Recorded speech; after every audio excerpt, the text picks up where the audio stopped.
सभी युवा साथियों से, मेरी बहनों से निवेदन है कि अपनी शिक्षा पे इतना ध्यान दीजिए, मोबाइलों को छोड़ करके। जो ये नशा ये हमारे दिमागों में कूट कूट के भर दिया गया मोबाइल,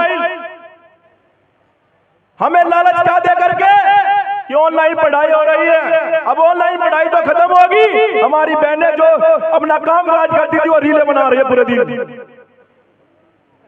तो मेरी माताओं बहनों, मेरा आप लोगों से हाथ जोड़ के निवेदन है कि इन चीजों पर रोक लगाए।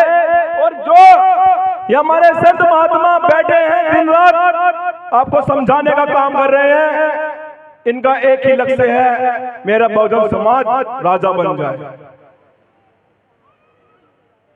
क्योंकि इनका जो मेन मकसद यही है, जो दिन हमारे बड़े बुजुर्ग माताओं गुरु ने देखे, वो दिन हमारे बच्चे हमारे भाई ना देखे।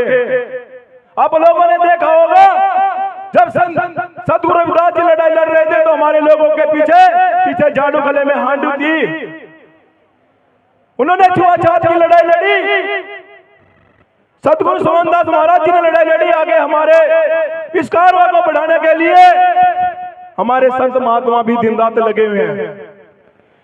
क्यों इन्हें रोज दिन पर दिन शासन क्यों करना पड़ रहा है, क्यों समझाना पड़ रहा है उनको वाणी के माध्यम से? क्योंकि आज भी हमारा समाज अंधभक्त की ओर है। अभी मेला चल रहा था साखुम्बर का, डीजे बज रहा बाबा साहब का, ले रहे झंडा बाबा साहब का, जा रहे साखुम्बर। जब आपत्ति आती है तो कौन खड़ा होता है आपके बीच?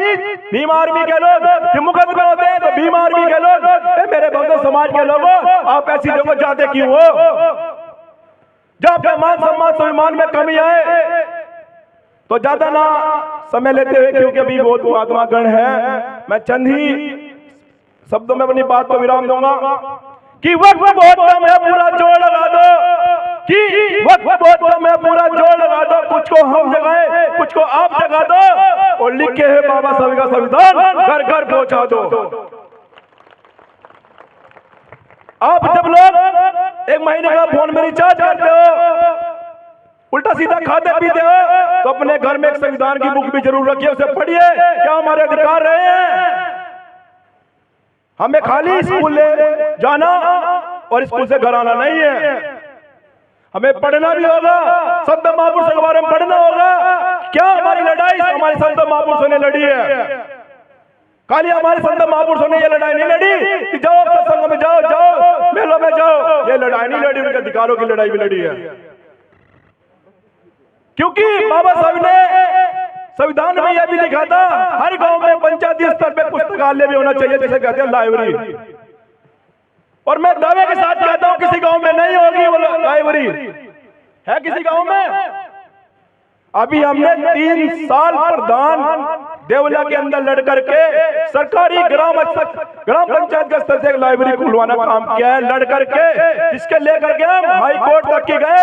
लेकिन हमने ये कह दिया उस प्रधान को भी कि लाइब्रेरी खोलोगे तो तुम खोलोगे जब तुम लोग हमारे समाज को दारू पिलाना जानते हो, वोट लेना जानते हो, तो उनके अधिकारों के लिए काम भी करो।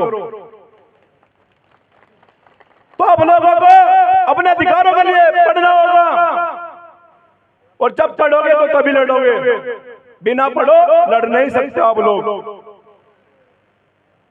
तो किस संघर्षों के साए में कटघोर जवानी पलती है, किस संघर्षों के साए में कटघोर जवानी पलती है, और इतिहास उतर झुक जाता है जिस ओर जवानी चलती है। तो साथियों, मेरी बहनों, मेरे युवा साथियों, आपका वो दौर है कुछ पढ़ने का आगे लिख गए, हमें MP MLA DSP DM SSP सब बनना है। तो ये जवानी तय करती है आप लोग क्या बनना चाहोगे, मजदूर या कोई कलेक्टेड। तो जय भीम, जय गुरु रविदास, नमो बुद्धाय। बहुत